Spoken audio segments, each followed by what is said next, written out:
നമസ്കാരം. മലയാളി വാർത്തയിലേക്ക് സ്വാഗതം. നിരോധനാജ്ഞ പ്രഖ്യാപിച്ചു. മുതിർന്ന കോൺഗ്രസ് നേതാവും മധ്യപ്രദേശ് മുൻ മുഖ്യമന്ത്രിയുമായ കമൽനാഥ് ബിജെപിയിൽ ചേരുമെന്ന അഭ്യൂഹം. മകന് ലോക്സഭാ സീറ്റും മന്ത്രിസ്ഥാനവും. കർഷകരുടെ ദില്ലി സമരം വീണ്ടും അതീവ ജാഗ്രത. 7 ജില്ലകളിലാണ് നിരോധനാജ്ഞ. ഇന്റർനെറ്റും നിരോധിച്ചു. രാഹുലിന്റെ ന്യായ യാത്ര തീരും മുൻപ് കോൺഗ്രസിന് വൻ തിരിച്ചടി. മുതിർന്ന കോൺഗ്രസ് നേതാവും മധ്യപ്രദേശ് മുൻ മുഖ്യമന്ത്രിയുമായ കമൽനാഥ് ബിജെപിയിൽ ചേർന്നേക്കും. കമൽനാഥിന് രാജ്യസഭാ സീറ്റും മകൻ നകുൽനാഥിനെ സിറ്റിംഗ് സീറ്റായ ചിന്ദ്വാരയും കേന്ദ്രമന്ത്രി സ്ഥാനവും ബിജെപി വാഗ്ദാനം ചെയ്തെന്നാണ് വിവരം. മെച്ചപ്പെട്ട പാക്കേജിനെയാണ് കമൽനാഥ് കാത്തിരിക്കുന്നതെന്നും റിപ്പോർട്ടുകളുണ്ട്. ഇതിനിടെ കോൺഗ്രസ് കേന്ദ്ര നേതൃത്വം കമൽനാഥുമായി അനുരഞ്ജന ചർച്ച തുടങ്ങി.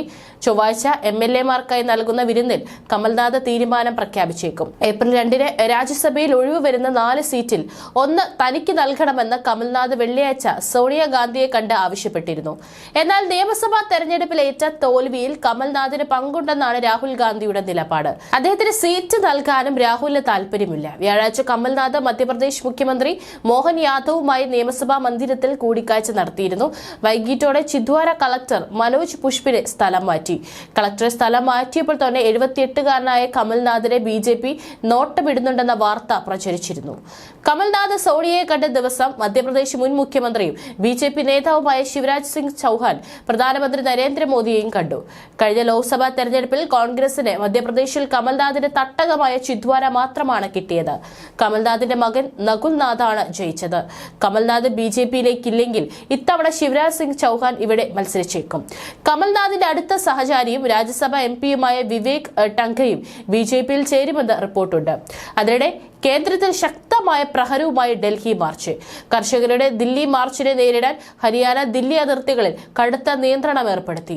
ഹരിയാനയിലെ 7 ജില്ലകളിൽ നിരോധനാജ്ഞയും ഇന്റർനെറ്റ് നിരോധനവും പ്രഖ്യാപിച്ചു.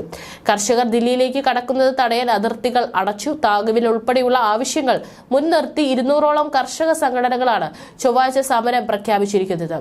2 വർഷം മുൻപ് നടന്ന കർഷക സമരത്തിലെ സാഹചര്യം ആവർത്തിക്കാതിരിക്കാൻ കടുത്ത നിയന്ത്രണങ്ങളാണ് ഹരിയാന ദില്ലി അതിർത്തികളിൽ ഏർപ്പെടുത്തിയിരിക്കുന്നത്.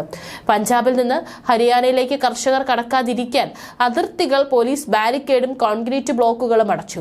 ഹരിയാനയിൽ നിന്ന് ദില്ലിയിലേക്ക് കടക്കുന്ന ഭാഗങ്ങളിലും കടുത്ത നിയന്ത്രണം ഏർപ്പെടുത്തിയിട്ടുണ്ട്.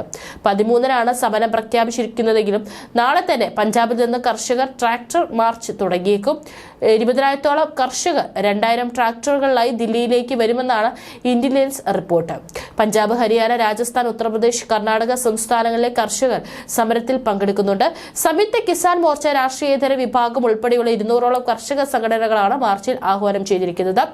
7 ജില്ലകളിലെ നിരോധനാജ്ഞ പുറമെ പലയിടങ്ങളിലും ഇന്റർനെറ്റ് നിരോധിച്ചിട്ടുണ്ട്. കർഷക സമരത്തിന് കോൺഗ്രസ് ഐക്യദാർഢ്യം പ്രഖ്യാപിച്ചു.